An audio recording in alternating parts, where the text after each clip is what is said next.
Hello, everyone. Welcome to my talk, Renovate to Innovate, the Fundamentals of Transforming Legacy Architecture. I'm excited to be speaking at the Software Architecture Conference today, so thank you for having me. Just a little bit about myself first. I am Rashmi Venugopal, and I'm currently a senior software engineer at Netflix. I'm part of growth engineering, where my team focuses on enabling seamless payment experiences for consumers signing up for Netflix. I've worked with Microsoft and Uber in the past, and as a software engineer, I spent the last decade building and operating reliable distributed systems at scale. Okay, so with my intro out of the way, let's dive right in. Our agenda for today. We'll begin with what legacy means and how I define legacy systems. Next, we'll talk about why systems become legacy in the first place. We'll review what technical renovation means and when it is most appropriate to do one. We'll spend the majority of time on the guiding principles and best practices for technical renovation. That'll be the crux of the talk before we wrap up. So, what's the first thing that comes to mind when you think of the word legacy? If you're open to sharing, feel free to drop some words on the chat.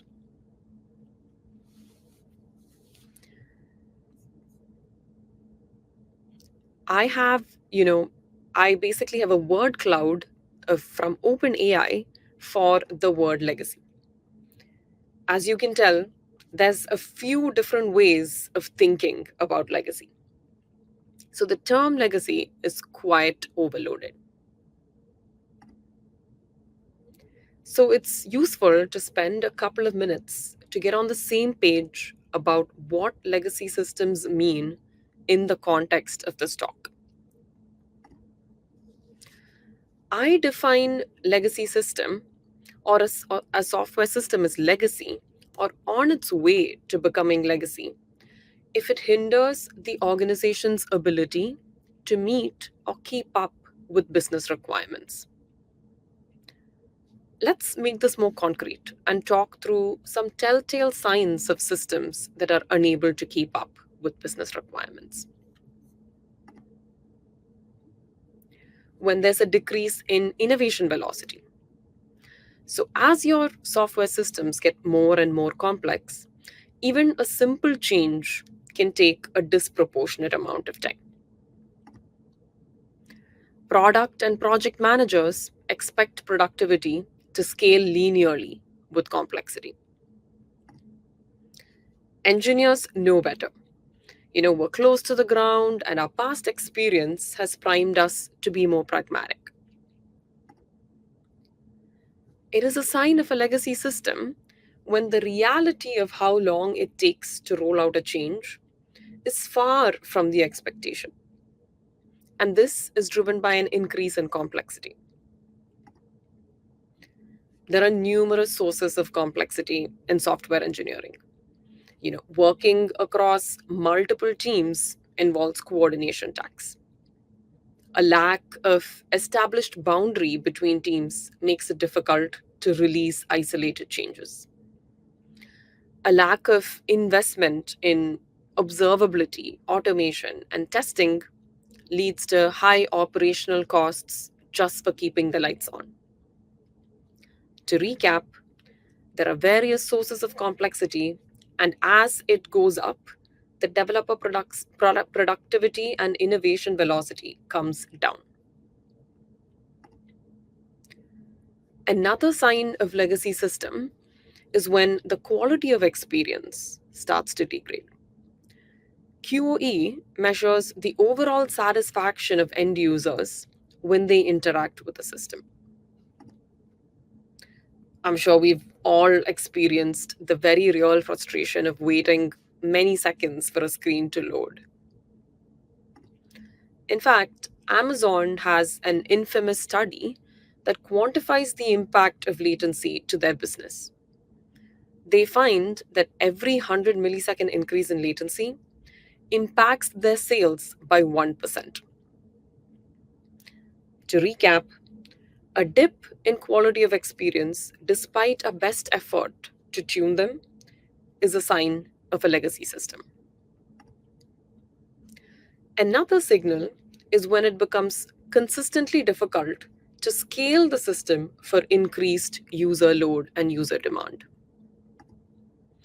As your business evolves, you will find that the software infrastructure that was set up to serve, a couple million users well is not going to be suitable to serve a billion users well. A system that is not able to keep up with an increase in data load or user volume is on its way to becoming legacy. In summary, it is a sign of a legacy system when it consistently becomes difficult to add new features or even make changes. And both of these are required to keep up with the business needs. Now that we've covered what I mean by legacy, let's talk about why software systems become legacy in the first place. The most obvious reason is the rapid pace at which technology advances today. Just like devices get outdated, systems that were once considered cutting edge struggle to keep up with modern industry standards just a few years down the line as their technology choices become outdated. In addition to this obvious reason, there are two schools of thought that explain software degradation. The first is bit rot theory. This states that software gradually degrades over time due to incremental changes to itself or its surroundings. Some examples of bit rot are code duplication, lack of documentation, or a loss of knowledge. The primary driving factor here are project deadlines and the real trade offs that engineers make to be able to meet them. Bit rot can be kept in check by following, all the software engineering best practices. But despite our best efforts, they will accumulate over time. The law of architectural entropy states that software systems eventually lose their integrity when features are added without much consideration of the original architecture. As companies evolve their business model, it is surprisingly common for teams to extend their existing services to find the product market fit for the new business areas. Imagine the growth journey of an e commerce platform. At the early stages, having the perfect architecture is not a priority. They're focused on establishing a successful business. So the architecture evolves very quickly and is driven by business needs like, can we render order history for users? How can we add the ability to recommend products based on their past purchases, etc. And in this example, every new feature is added to the existing monolith, steadily increasing the architectural entropy. So, architectural entropy, to recap, is attributed to updates and extensions that introduce more capability to a system than it was originally built to handle. In the real world, software systems are affected by all of these phenomena. This explains why outdated and legacy systems are more commonplace than we'd like them to be. Now that we've established that legacy systems are commonplace, let's ask ourselves, do we proactively improve the state of our software systems? I wish.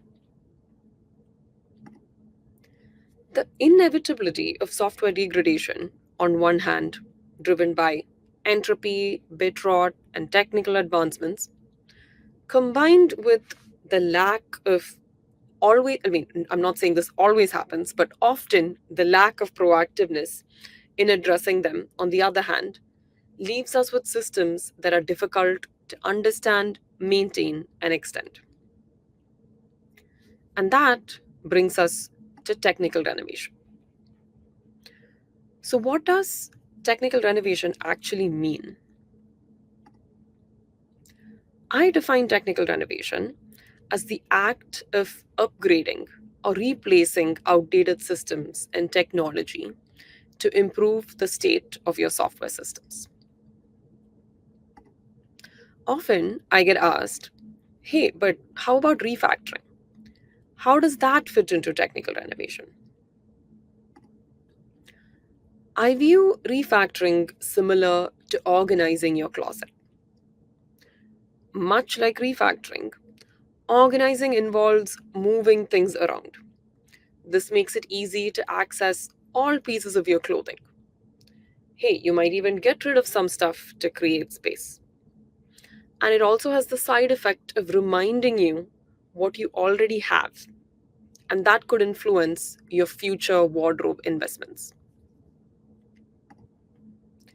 Sticking with the closet analogy, renovation is when you break down the walls to replace your regular closet with a walk in one. Renovation goes beyond just moving things around or getting rid of things. Renovation is when you make a drastic change that shakes things up, and the end result gives you capabilities that you didn't have before. That said, refactoring is very important, and it can occur a lot more frequently than a renovation. Refactoring is a valid strategy to maintain a healthy code base. And there are a lot of benefits to maintaining a healthy code base. Besides making technical renovation easier than it would otherwise be, the sheer joy of working in a refactored and readable and extendable code base is unmatched. Okay, so now that we've established what technical renovation is and how it's different from refactoring, let's review some scenarios that make technical renovation a compelling approach. When there is a new or diverging business need, attempting to reuse the existing systems to solve for it introduces complexity. And we've already talked about how complexity slows down innovation velocity. Let's look at an example of a business driven renovation. And Netflix is a good use case for that. The company has evolved from a DVD distribution service to a streaming service. The capabilities that were required to deliver DVDs is very different from the capabilities required to stream video on demand. So the systems that served Netflix well in the DVD era aren't going to be sufficient to run a successful streaming service. This drastic change in the business need eventually calls for a technical renovation. The takeaway here is that architecting software involves making some broad and fundamental assumptions, and they're hard to adapt when the business context changes drastically. Another example is modernizing your technology stack. And this specifically is an example of an ecosystem driven renovation. If you're going from having a Python service, that hosts REST APIs, to then a Java service that's behind a GraphQL gateway, just refactoring isn't going to cut it. You need a technical renovation to modernize your software. Sometimes software systems turn out to be more successful than anyone imagined they would. While this specifically is a good problem to have, it also means that the architecture and the systems stick around for longer. And this unexpected longevity results in a significant accumulation of tech debt. And that becomes extremely costly to address just with refactoring, making a technical renovation a necessity to improve the state of the software systems and the architectural health. Now that we've identified a few scenarios that warrant a technical renovation, let's talk about how to approach one. And today, I'd like to share 5 guiding principles to maximize the success of your technical renovation. Make it work, make it right, make it fast. This quote from Kent Beck encapsulates my approach to any new work, not just renovations. And it is my first guiding principle for a good reason. Technical renovation is a huge undertaking, and prioritizing can be a very daunting affair. Identifying what we should be doing first and what can be left for later is a question that has kept me up at night. Kent suggests that our first priority should be to focus on making it work. Beat the analysis paralysis by doing the simplest thing that just works. Because guess what? You're out of business if you don't have a system that doesn't get the job done. Then make it right. This stage is a good time to prioritize extensibility, readability, and adaptability. This is also when you have to be mindful to resist the temptation to over engineer. As a general rule of thumb, if you don't regret any of your early decisions, chances are you over engineered. Finally, make it fast. Now is a good time to prioritize performance. Make the necessary tweaks to the quality of experience metrics that are table stakes to serve your business well. So, this structured approach to tackling the various aspects of a technical renovation helps break up a daunting endeavor into manageable milestones, giving you the clarity you need to focus on the right things at the right time.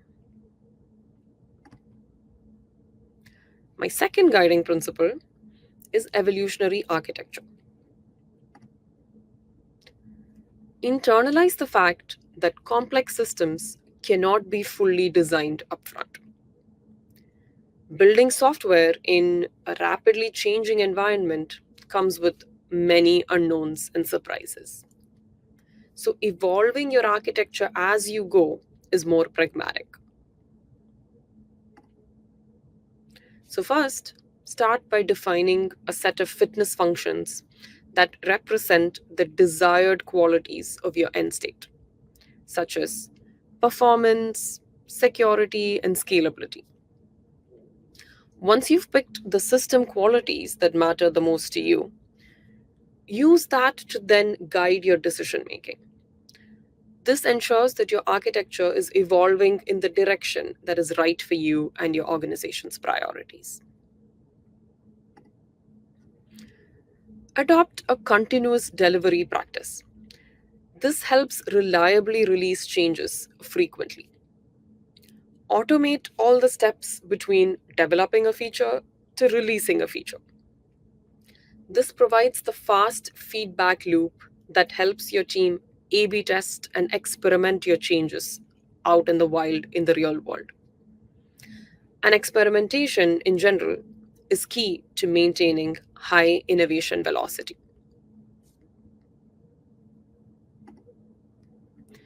That brings us to incremental changes. And this is the crux of evolutionary architecture. Create an environment that is conducive to making small changes and validate your technical decisions along the way. First, pilot your renovation architecture in a low stakes environment, in an area that is not as business critical. And once the pilot proves successful, expand your renovation to more business critical areas. In summary, you should expect your requirements to grow and evolve. It's a given that that's not going to stay constant. So make incremental changes, validate your architecture against your fitness functions, A B test and experiment your changes in with real users, and iterate from there to make more incremental changes. So this process is critical for the long-term success of your renovation initiative because it ensures that your architecture is adapting in line with the business needs. On to the third guiding principle. No organization or company will stop doing new work. It is wishful thinking to hope for a dedicated renovation window that is uninterrupted by new feature requests. So, the ability to maintain feature development velocity in parallel with the renovation initiative becomes a prerequisite for success. It is equally important to strike the right balance between the extent of overlap between feature innovation and feature renovation. Imagine a scenario where you combine innovation and renovation oriented steps in your project for a large number of components. So now you're A B testing and experimenting your changes to ensure they're not inadvertently harming your business metrics. And there's two possible outcomes here. Outcome A, the test is green, indicates no harm. That's great news because all is well. But if it is the outcome B, where your test is negative, then we need to be able to identify what is causing the regression. Are the renovation related changes the contributing factor here? Or is it the innovation components that's causing the dip in your metric? Maybe it's both. But debugging to pinpoint the problematic changes can become a painful endeavor because of how entangled they both are. So, the takeaway here is that the two birds in one stone approach is not always appropriate. On the other end of the spectrum is enforcing that each new change has to either be an innovation step or a renovation step, but never both. This is also not practical because it becomes expensive and time consuming to create an environment where only one thing changes at a time. A more pragmatic approach would be to apply good judgment on the right extent of overlap. So, in summary, it is worth the trouble to sequence the renovation and innovation steps for business critical areas, but then lean into risk to combine both for less sensitive features in the spirit of increasing the overall execution velocity for your project.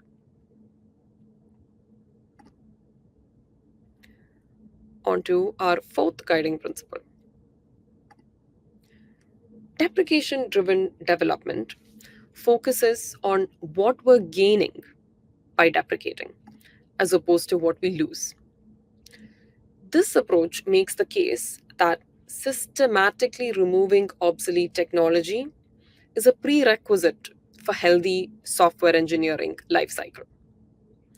So having this common understanding of the critical role of deprecation is essential for everyone involved in building software. It is our collective responsibility as developers, PMs, and managers to recognize that not all features stand to benefit from a renovation. Be honest about components, like features that are in the maintenance mode or features that don't significantly contribute to your business, that are better off left in the legacy system because the return on investment just doesn't justify the cost and the effort required to renovate them. This intentional cost benefit analysis has the ability to reveal what is beneficial for you and your organization. That said, deprecation is a delicate process and it requires thoughtful execution. So come up with a strategy that minimizes disruption, and fosters a positive transition experience, and maintain backwards compatibility whenever possible. Netflix winding down DVD.com is an example of a well executed deprecation. As the streaming business continued to grow and the DVD business started shrinking, it became increasingly difficult to justify the cost of providing the best service experience for Netflix DVD members. So, this was a strategic decision to go out on a high note. My final guiding principle is intentional organization design. Innovation is equal parts discovering new products and iterating to improve existing ones.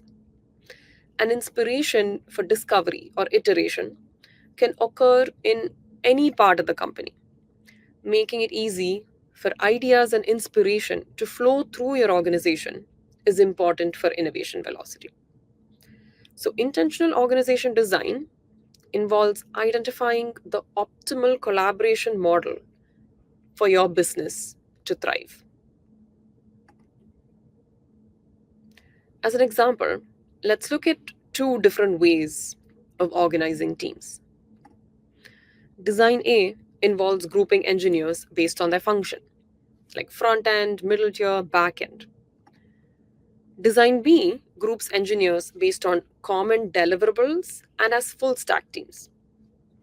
Each design has its pros and cons. Design A optimizes for engineers to ramp up quickly, and it provides space for them to become experts at their specific craft. This also makes collaboration within their respective teams easy. But if every new functionality requires making changes in all three parts of the stack, then they'll need someone outside of the teams to manage dependencies and line up the tasks. In this scenario, the full stack teams in Design B might fare better. They have the autonomy to control their roadmap, and this increased autonomy might mean that renovation initiatives have a higher probability of getting prioritized.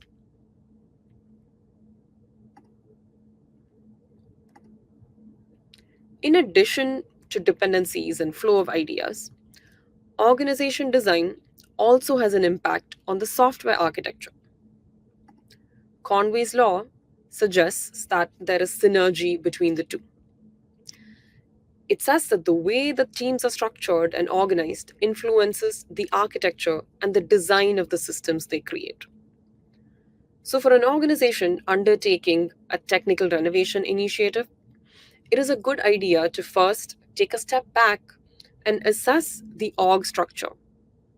Identify any changes that might be beneficial for streamlining communication and minimizing the cross team coordination.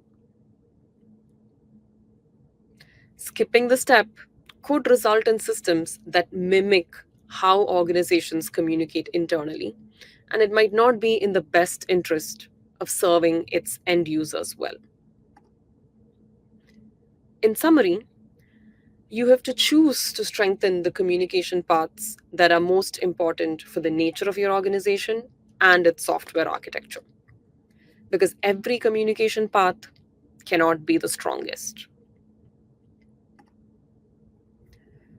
While that brings us to the end of the guiding principles I have for us today, I'd like to talk about a critical piece of the puzzle that is important for all the work required for a technical renovation to actually come together.